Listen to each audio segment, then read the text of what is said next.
यह कहानी एक ऐसे खतरनाक स्नाइपर की है जो कभी एक साधारण स्कूल टीचर हुआ करता था, लेकिन जिंदगी में आई एक भयानक घटना ने उसे बदले की आग में झोंक दिया और वह धीरे धीरे एक बेरहम हत्यारे में बदल गया। कहानी की शुरुआत यूक्रेन के एक बेहद शांत और सुनसान इलाके से होती है, जहाँ चारों तरफ हरियाली फैली हुई है और माहौल बिल्कुल सुकून भरा है। इसी इलाके में एक छोटी सी झोपड़ी है जिसमें एक खुशहाल कपल रहता है। पति का नाम मकोला है और पत्नी का नाम है नाया। मिकोला पास के ही एक छोटे से स्कूल में मैथ्स पढ़ाता है। वह एक ईमानदार और मेहनती टीचर है जिसे लगभग सभी बच्चे बहुत पसंद करते हैं। बच्चे उसकी क्लास में आने के लिए हमेशा एक्साइटेड रहते हैं। लेकिन इन सबके बीच एक लड़का ऐसा भी है जिसका नाम इवान है। इवान बेहद बदतमीज और गुंडे टाइप का छात्र है जो हर मौके पर मकोला का मजाक उड़ाने और उसे नीचा दिखाने की कोशिश करता रहता है। फिर भी मिकोला इन सब बातों पर ध्यान नहीं देता और अपनी जिंदगी में पूरी तरह खुश रहता है। एक दिन जब मकोला स्कूल में पढ़ा रहा होता है तभी अचानक खबर फैलती है कि रूस ने यूक्रेन पर हमला कर दिया है और कई इलाकों पर कब्जा कर लिया है। शाम को जब मिकोला थका हारा घर लौटता है तो नाया उसे एक बहुत बड़ी खुशखबरी देती है, वह प्रेग्नेंट है। ये सुनते ही मकोला की खुशी का ठिकाना नहीं रहता। दोनों मिलकर इस पल को सेलिब्रेट करते हैं और अपने आने वाले बच्चे के बारे में ढेर सारे सपने देखते हैं। अगली सुबह मकोला अपनी पत्नी को प्यार से अलविदा कहकर स्कूल के लिए निकल पड़ता है। रास्ते में उसे 2 सैनिक दिखाई देते हैं, लेकिन वह ज्यादा ध्यान नहीं देता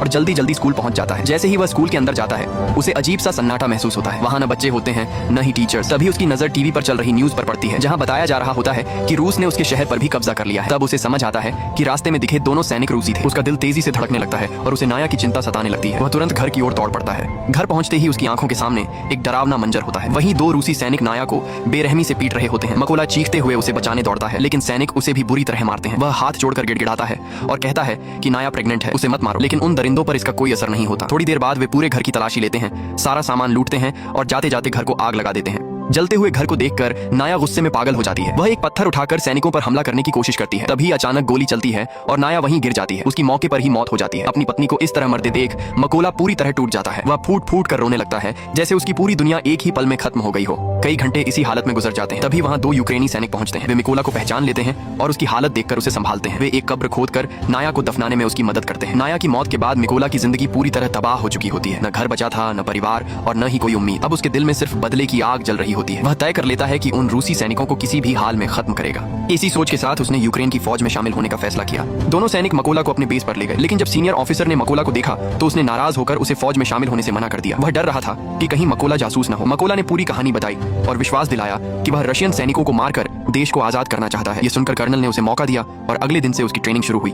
चूंकि मकोला एक आम इंसान था, उसे ट्रेनिंग में काफी मुश्किलें आ रही थी। एक साथ ही ऑफिसर ने उसकी मदद की और उसे गन असेंबल और डी असेंबल करना सिखाया। कैंप में सभी लोग सोच रहे थे कि मकोला कभी अच्छा सैनिक नहीं बन पाएगा, लेकिन मकोला ने हार नहीं मानी और लगातार मेहनत करता रहा। एक रात मकोला अपने साथियों से कहता है कि उसे उसके नाम से नहीं बुलाना चाहिए, उसका कोड नेम रेवन है। सभी उस पर हंस पड़े और कहा कि कोड नेम कमाने के लिए मेहनत करनी पड़ती है। लेकिन मकोला को फर्क नहीं पड़ा और वह अपनी ट्रेनिंग में लगा रहा। एक दिन सीनियर ने बताया कि उनके ग्रुप में स्नाइपर्स की संख्या बहुत कम है और इसे बढ़ाना होगा। उसने सभी से पूछा कि कौन स्नाइपर बनना चाहता है। कुछ लोग आगे आए, मकोला भी उनमें से था। सीनियर ने मकोला से कहा कि वह अभी स्नाइपर बनने के लिए तैयार नहीं है। मकोला ने कहा कि उसे केवल एक मौका चाहिए और वह 20 सेकंड में गन को असेंबल और डी असेंबल कर देगा। सीनियर ने मकोला को आजमाया। मकोला ने आंखों पर पट्टी बांधकर फटाफट गन को खोलकर दोबारा जोड़ दिया। उसने यह काम केवल 18 सेकंड में किया। सभी उसकी फुर्ती देखकर प्रभावित हुए और उसे तालियां दी गईं। अब उसे स्नाइपर ट्रेनिंग में शामिल कर लिया गया। स्नाइपर ट्रेनिंग के दौरान मकोला को जानबूझकर एक पुरानी मॉडल की बंदूक दी गई, जबकि बाकी सभी को नए और मॉडर्न हथियार मिले। यह देखकर मकोला ने भी मॉडर्न गन की मांग की, लेकिन उसके सीनियर ने साफ कहा कि अगर उसे बेहतर हथियार चाहिए तो उसे खुद को साबित करना होगा। मकोला के पास कोई और रास्ता नहीं था, इसलिए जो हथियार मिला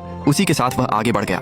ट्रेनिंग के दौरान सीनियर सभी को समझाता है कि एक सच्चा स्नाइपर चाहे किसी भी हालात में हो अपनी जगह से 1 इंच भी नहीं हिलता और लगातार अपने टारगेट पर फोकस बनाए रखता है। इसकी प्रैक्टिस के लिए सीनियर सभी के आसपास गोलियां चलवाता है। जो भी स्नाइपर डरकर अपनी पोजीशन छोड़ देता है उसे तुरंत ट्रेनिंग से बाहर कर दिया जाता है। जब मकोला की बारी आती है तो उसके आसपास भी गोलियां चलाई जाती हैं, लेकिन वह बिल्कुल भी नहीं हिलता। वह शांत रहता है और अपने निशाने पर ध्यान लगाए रखता है। ये देखकर सीनियर भी समझ जाता है कि मकोला में दम है। अगली ट्रेनिंग और भी मुश्किल होती है। इसमें स्नाइपर्स को उनका टारगेट सिर्फ एक बार दिखाया जाता है, फिर उनकी आंखों पर पट्टी बांध दी जाती है। इसके बाद उन्हें अंदाजे से उसी टारगेट को शूट करना होता है। बाकी स्नाइपर्स ये टेस्ट पास कर लेते हैं, लेकिन मकोला इसमें फेल हो जाता है। वजह ये थी कि उसकी बंदूक काफी पुरानी थी और उससे इतनी सटीक शूटिंग करना बहुत मुश्किल था। इसके बाद एक और कठिन ट्रेनिंग रखी जाती है। इस बार स्नाइपर्स को रात के अंधेरे में फ्लेयर की रोशनी में अपने टारगेट को शूट करना होता है। सीनियर फ्लेयर छोड़ता है और सभी स्नाइपर्स फायर करते हैं, लेकिन कोई भी टारगेट को हिट नहीं कर पाता। यहाँ मकोला गोली नहीं चलाता। वह फ्लेयर की रोशनी में अपने टारगेट की दूरी को ध्यान से देखता है, हवा की दिशा और ऊंचाई का अंदाजा लगाता है और अपनी मैथ्स की नॉलेज का इस्तेमाल करता है। इसके बाद वह एकदम परफेक्ट शॉट मारता है और उसका टारगेट हिट हो जाता है। ये देखकर उसका सीनियर बहुत ज्यादा इंप्रेस हो जाता है और मकोला को उसका पसंदीदा कोड नेम दे देता है। अब वह सिर्फ मकोला नहीं बल्कि रेवन बन चुका होता है। समय बीतता जाता है और मकोला पूरी मेहनत और लगन से अपनी ट्रेनिंग करता रहता है। आखिरकार वह दिन भी आ जाता है जब उनकी ट्रेनिंग का फाइनल रिजल्ट घोषित किया जाना होता है। कर्नल मकोला को सैल्यूट करता है और बताता है कि उसने सभी टेस्ट पास कर लिए हैं। कुछ दिनों बाद कर्नल मकोला के पास आता है और कहता है कि वह अपना सामान पैक कर ले क्योंकि उन्हें एक मिशन पर जाना है। खबर मिलती है कि कुछ रशियन सैनिकों ने एक चेक पोस्ट पर कब्जा कर लिया है।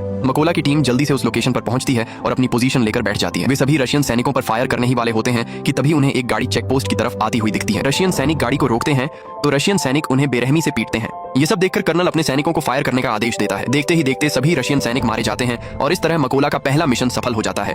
अगले दिन मकोला को खबर मिलती है कि उस मिशन के दौरान उसके कई साथी मारे गए हैं। उन सभी को एक ही रशियन स्नाइपर ने मारा था। उस खतरनाक स्नाइपर का नाम था सेरी, जो रशिया का सबसे घातक स्नाइपर माना जाता था।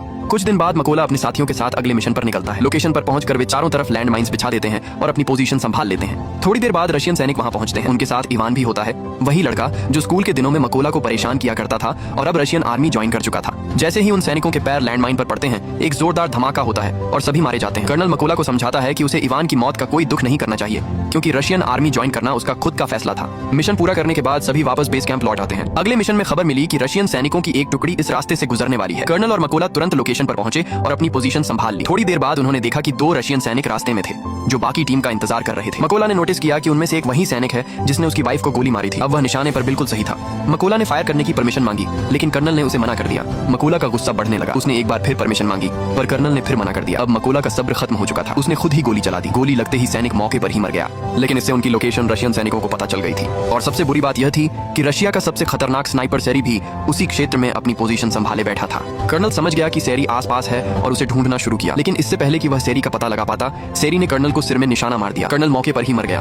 अब मकोला को एहसास हुआ कि उसकी गलती से कर्नल की जान चली गई और दुश्मनों को उनकी लोकेशन का पता चल गया है। रशियन सैनिकों ने मकोला पर जोरदार फायरिंग शुरू कर दी। बिगड़ते हालात को देखकर मकोला ने पीछे हटने का फैसला किया। उसने कर्नल की बॉडी उठाई और अपनी पोजीशन से पीछे हटते हुए अपने बेस पर पहुंचा। कर्नल की मौत का अफसोस उसे खा रहा था। उसने कसम खाई कि वह सेरी को मारकर कर्नल का बदला लेगा। जल्दी ही मकोला को खबर मिली कि 2 रशियन स्नाइपर्स उनकी लोकेशन पर हैं। वह तुरंत अपने अगले मिशन पर निकल पड़ा। लोकेशन पर पहुंचकर उसने अपना निशाना संभाला। फायरिंग शुरू हुई। मकोला ने एक स्नाइपर को मार गिराया लेकिन एक गोली उसे भी लगी। वह घायल था, फिर भी हार नहीं मानी। उसने दूसरे स्नाइपर को भी मार गिराया। घायल होने के बावजूद वह एक सीक्रेट बेस पर जाकर अपनी बॉडी को आराम देने में सफल हुआ। इस दौरान उसे आर्मी के मेजर का कॉल आया। मेजर ने बताया कि उन्होंने उस स्नाइपर का पता लगा लिया है जिसने कर्नल को मारा था। मकोला ने बेस पर लौटकर सबको बताया कि उनका अगला टारगेट वही है। मेजर ने मकोला को समझाया कि उस स्नाइपर का नाम सेरी है। वह रशिया का सबसे बेहतरीन स्नाइपर है। सेरी ने यूक्रेन के 6 सबसे काबिल स्नाइपर्स को मार गिराया है, इसलिए उसे हल्के में नहीं लेना चाहिए। सेरी आमतौर पर अपनी पोजीशन नहीं बदलता और एक ही लोकेशन से दुश्मनों को शिकार करता है। अब टीम ने एक प्लान बनाया। पहली टीम रशियन सैनिकों पर सामने से अटैक करेगी। जब वे उलझेंगे, दूसरी टीम पीछे से हमला करेगी। इस भगदड़ का फायदा उठाकर मकोला बिल्डिंग के अंदर जाएगा और सेरी को मार डालेगा।